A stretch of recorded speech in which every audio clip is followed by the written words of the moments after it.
Tu as le temps. Ne crois pas par angoisse, par stress de il revient bientôt, etc. Bien sûr, il revient bientôt, bien sûr. Mais on a le temps et le fait que Dieu revienne bientôt est censé être une joie, pas un stress, pas une pression. C'est pas le patron revient bientôt pour checker si le travail est fait ou pas. C'est Jésus, Dieu revient bientôt. C'est quelqu'un qu'on aime.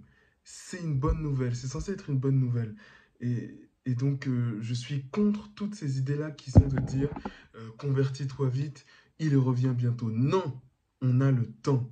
On a le temps. J'insiste énormément là-dessus. Si vous regardez bien la suite de la vidéo, vous allez comprendre ce que je dis. On a le temps de croire en Dieu, de bâtir une relation solide, transparente, véritable avec Dieu. L'argument de oui, on n'a pas toute la vie, on n'a pas le temps, je suis d'accord avec dans le cadre où le processus de conversion n'est pas enclenché. C'est-à-dire, je m'explique, si c'est une personne comme ça qui euh, croit, se mit en Dieu et qui attend plus tard pour commencer à croire en Dieu, là je suis d'accord avec vous, c'est où on croit en Dieu maintenant ou on ne croit pas en Dieu. Je suis d'accord avec cet argument-là.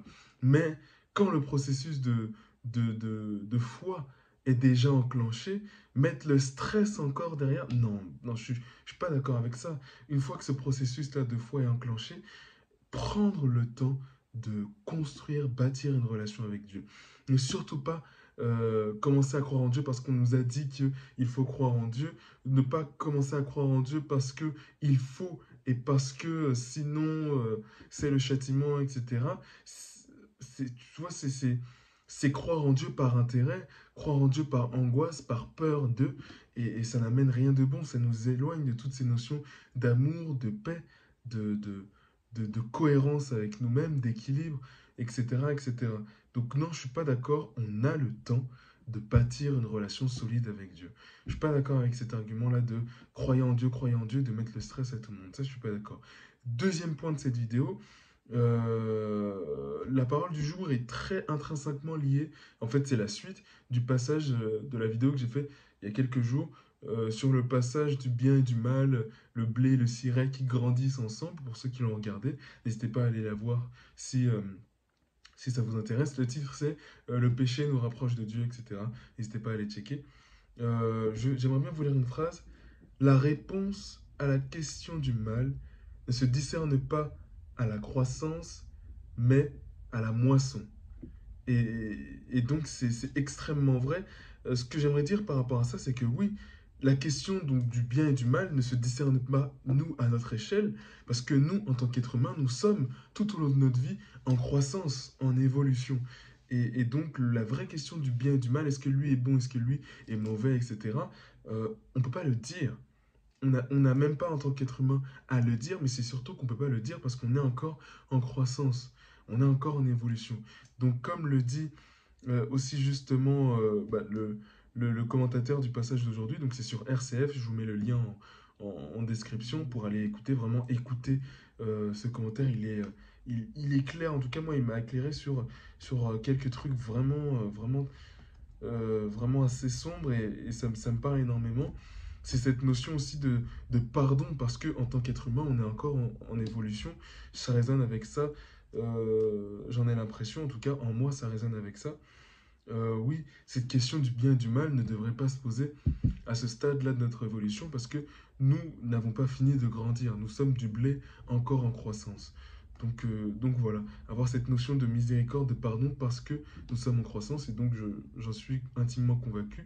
Dieu a ce recul aussi sur les choses de se dire que ah oui, il a fait telle ou telle chose, il a péché, il a fait tel truc, mais il est encore en croissance, donc je le laisse évoluer. Pour revenir sur le premier point de cette vidéo qui est ne vous mettez pas le stress pour croire en Dieu.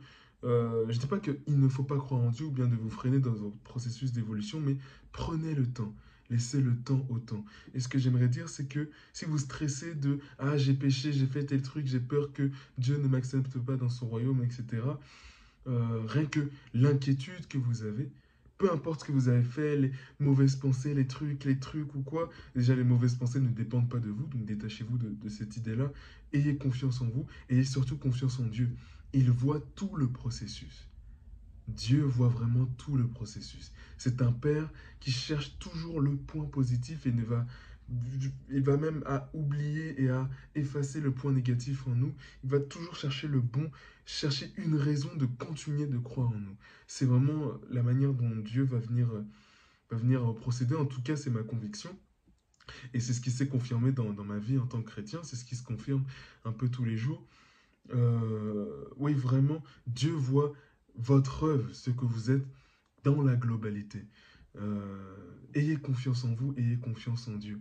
Donc non, c'est pas à cause de ce péché-là ou de ce truc-là que Dieu va vous faire aller en enfer, mais c'est à cause de cette fois où vous avez bien agi et le bon qui existe en vous, toute l'inquiétude, toute la culpabilité et la peur que vous avez vis-à-vis de votre relation avec Dieu.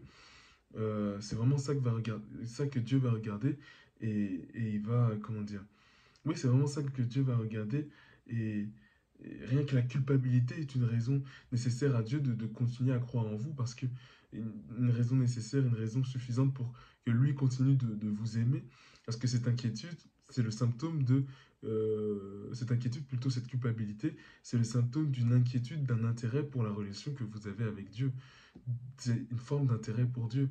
Donc, euh, donc oui, je pense que tout ça, vraiment, Dieu le prend en compte jusqu'au plus petit détail. Donc voilà, c'est ma conviction par rapport à tout ça. Je dis pas qu'il faut attendre pour croire en Dieu, encore une fois, vous m'aurez compris, mais pas de stress, surtout pas, surtout pas. La relation avec Dieu, c'est vraiment aux antipodes euh, de se dépêcher pour commencer à croire en Dieu. Et en plus, à plus forte raison que croire en Dieu, c'est pas un but à atteindre. C'est un processus de tous les jours. Donc si on se dépêche pour faire quelque chose qu'on doit faire tous les jours de notre vie, on va chercher le but à atteindre, faire le truc comme si c'était une chose à faire, une task, et pas et pas apprécier le processus, alors que Dieu nous attend dans le processus, dans le chemin. Je ne vais pas faire durer cette vidéo, j'espère que tout ça vous parle. Voilà, c'est tout ce que je voulais vous partager. Dites-moi en commentaire si tout ça vous parle. Je vous dis à demain pour une nouvelle vidéo. C'était Constant, désolé, la vidéo est un peu en retard aujourd'hui. Soyez bénis.